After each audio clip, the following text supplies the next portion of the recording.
Hey, today I'm talking about 3 more films, all directed by Don Bluth.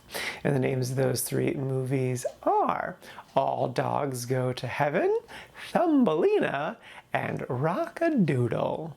First up is All Dogs Go to Heaven. This is a 1989 film that is so wild. Like, I cannot believe that this got made, but I enjoyed the hell out of it. The basic premise, if you're unfamiliar, is the main character, Charlie, is this German Shepherd dog played by Burt Reynolds. And the movie opens on him and his best bud escaping prison. They're getting shot at. It's so intense. And the reason he was in prison is because his partner framed him for a crime so that he would die, and then the partner could take over their illegal gambling organization all to himself. When the first plan doesn't work, the partner then decides to just straight up murder Charlie with a car. He does, and we see it. He goes to heaven, but he doesn't like heaven. He then escapes heaven with the sole intent of getting revenge on his partner for murdering him. How does he do that? He kidnaps a little orphan girl. There's 2 reasons why this movie works. One is definitely Burt Reynolds' charm. This is a bad dog. There is no questioning that. But Burt Reynolds is so charming and fun and silly, and you're just like, yeah, no, this is a good time. I don't mind that you're a terrible dog doing awful things. Like, he rigs a whole bunch of races, screws over people, lies to people constantly. Like, every bad thing you could do, this guy does, essentially. But Bert's got that charm. But then the other thing that made it work is that it's clearly building towards his redemption. That he is gonna learn how to be a good boy. But he's constantly fighting that. At every opportunity he has to make the right choice, to come clean, to stop lying, he always chooses the wrong thing. And it's not until very late in the movie that he finally gives in. And it's such a release that he finally did an unselfish thing, but it cost him the ultimate price. Like, movie's called All Dogs Go to Heaven. If you leave heaven, you're not allowed to go back in. Charlie goes to hell twice. One is a dream sequence, but I think we're supposed to take it as a taste, a foreshadowing of what's to come. And it's intense and it's wild, but like, it's just a good character arc that fundamentally works because he's fighting it the whole time. And yeah, no, I just love it. So yeah, I enjoyed this movie a good solid amount. It's a quite liked for me, so that's basically a 4 out of 5. It was close to tipping into the 5 out of 5, the really liked category. Honestly, upon rewatch, it might get bumped up. I would totally recommend it. It is a bonkers trip that is well worth it. So yeah, definitely recommend.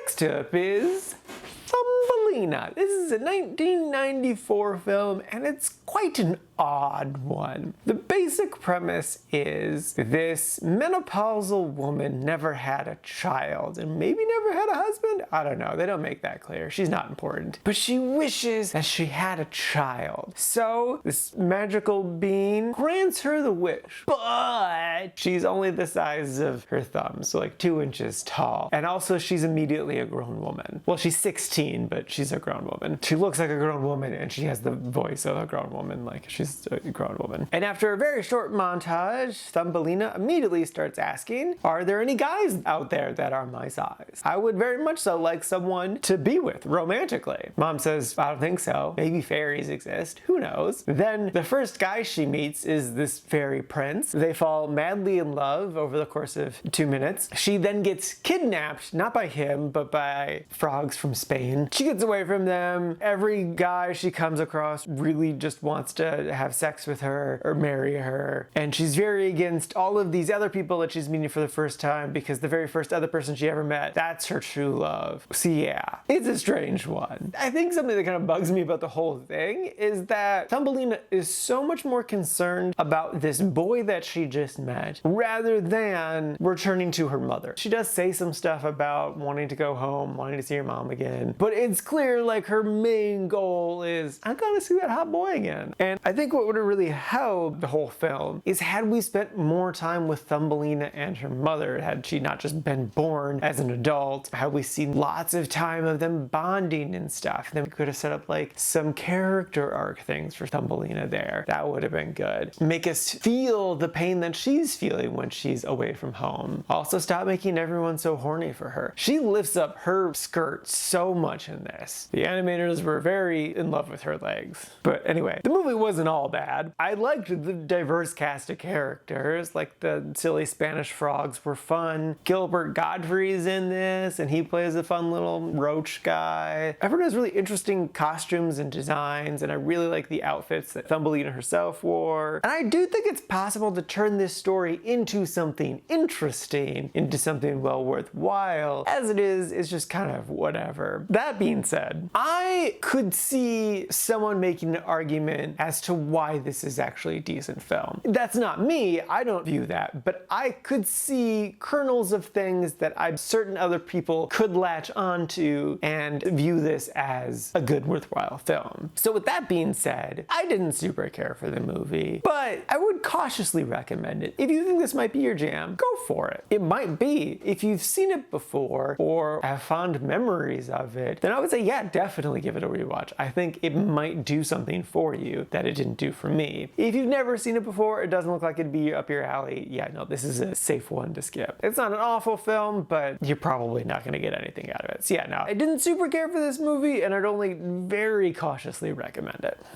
And lastly is Rock-A-Doodle. This is a 1991 film that is not good. The basic premise is dumb. There is a rooster who believed that every time he sang, he would make the sun rise, but then he one day realizes that his voice doesn't actually raise the sun, so then he goes to the city to become Elvis. But in real life, that farm, or maybe a different farm, is being flooded, and so the boy on the farm gets magically turned into a kitten, and then he teams up with the cast of characters from the storybook to then go to the city to get the rooster to clear the skies so that they don't lose their farm to floodwaters.